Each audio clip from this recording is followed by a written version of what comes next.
Agora aqui a gente está entrando num trecho da cidade que é conhecido como a Superilla de l'Eixample.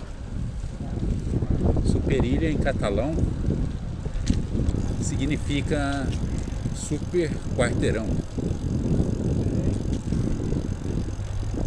E eles fizeram essas ruas aqui que juntam vários quarteirões, né? Por isso que seria o super quarteirão.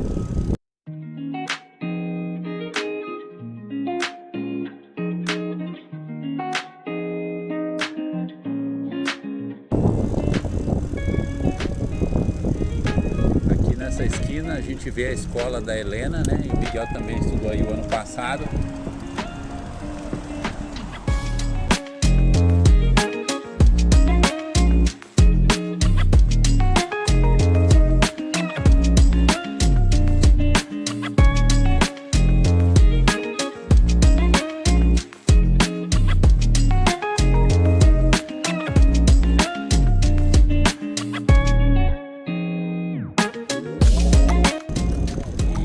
Da Superilla, não é só nessa rua aqui que é a Conselho da Sena, ela tem outros braços e sai pro lado de cá também,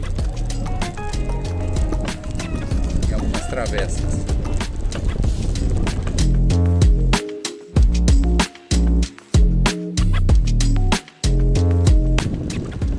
Aqui já começa a ficar mais movimentado, né? Que aqui já é a Rambla Catalunha. E em seguida já vai ser o Passeio da Graça.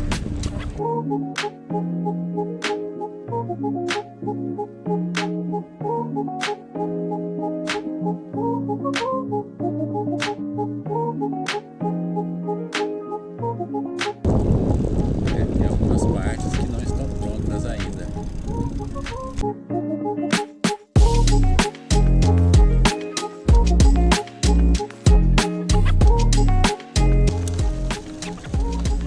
Aqui é outra travessa,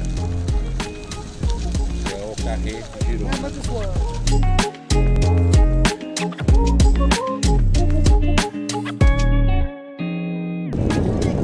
E aqui a gente está chegando no final da Superilla. Aí agora a gente vai ver como é que era antes. Como é que era antes isso aqui, né? Aí vocês veem o que vocês acham melhor. Cidade com carro ou cidade para as pessoas?